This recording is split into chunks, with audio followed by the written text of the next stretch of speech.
जंगल के एक छोटे मगर बहुत ही दिलचस्प गांव में रहता था एक शरारती गधा।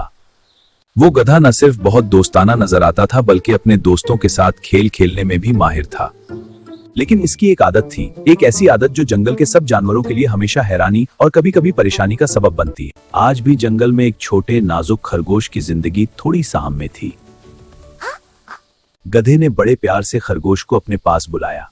कुछ देर तक उससे इधर उधर की बातें करता रहा और फिर उसे गाफिल पाते ही एक जोरदार लात मार दी। बेचारा छोटा सा खरगोश भारी भरकम गधे की जोरदार लात पड़ते ही गेंद की तरह अछलकर दूर जा गिरा। कई पसलियां टूट जाने से वो बुरी तरह तड़पने और करपने लगा। अपनी इस शरारत पर गधा बहुत ही खुश हुआ और जोरदार ठट्ठा लगाता हुआ एक तरफ को चला गया। गधे की ये शरारती आदत बहुत पुरानी थी। वो खड़े खड़े बुला वजह किसी को भी लात मार देता था। जंगल के भी छोटे बड़े जानवर उसकी इस शरारत से अक्सर परेशान रहते। कुछ बुजुर्ग और जहांदीदा गधों ने कई बार समझाया भी, लेकिन वो अपनी हरकतों से बाज नहीं आया। इसी तरह की बातों से वो नसीहत करने वालों को बेवकूफ बनाकर मन ही मन बहुत खुश होता है। इसकी ये याराना मुस्कुराहट भरी बातों से वो इसकी शरारत को ताड़ जाते और समझाते। बरखुदार, रिश्ते में हम तुम्हारे बाप हैं। अपनी नाराजगी का इजहार करने के लिए लात मारना हमारी फितरत है, लेकिन बिला वजह किसी को भी लात मार देना शरारत है, बुरी आदत है। बुरी आदत है।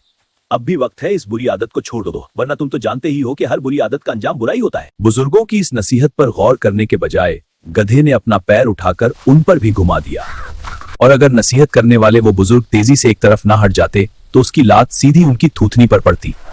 फिर भला गधे की लात खाने के लिए बुजुर्ग वहां कैसे ठहर सकते थे। पहली दोस्ती से ही सबके सब ढींचों करते हुए 9-2-11 हो गए।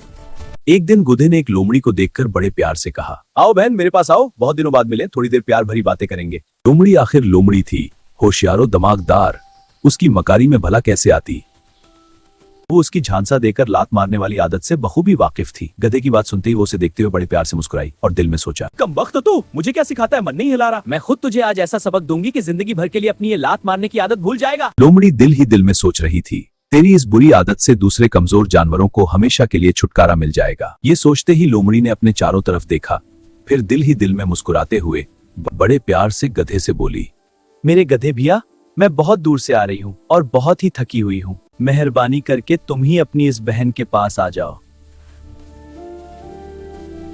इतना कहकर लोमड़ी लड़खड़ाते डगमगाते कदमों से चलकर सहारा लेने के लिए एक बहुत ही बड़े पत्थर से टिक गई।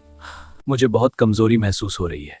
लोमड़ी की बात सुनते ही अपनी शरारती कामयाबी के ख्याल से गधे का सीना खुशी से फूल गया और होंठों पर प्यार भरी मुस्कुराहट लिए वो जल्दी से लोमड़ी के पास आ गया।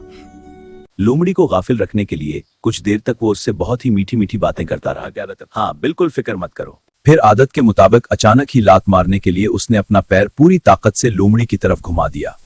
इस हमला के लिए लोमड़ी पहले से ही तैयार थी। गधे के पैर उठाते ही वो तेजी से फिर से दूर हट गई और गधे की जोरदार लात ठीक पत्थर पर पड़ी। इस हमला के लिए लोमड़ी पहले से ही तैयार थी। गधे के पैर उठाते ही वो तेजी से फिर से दूर हट गई और गधे की जोरदार लात ठीक पत्थर पर पड़ी। फिर जाहिर है पत्थर तो टूटने से अलबत्ता गधे के पैर की हड्डी जरूर टूट गई और वो जमीन पर ढेर होकर बुरी तरह तड़पने और पीटने लगा। लोमड़ी ने एक जोरदार कपका लगाया और बड़े ही शरारती लहजा में बोली, क्यों गधे भैया, तबीयत कैसी है?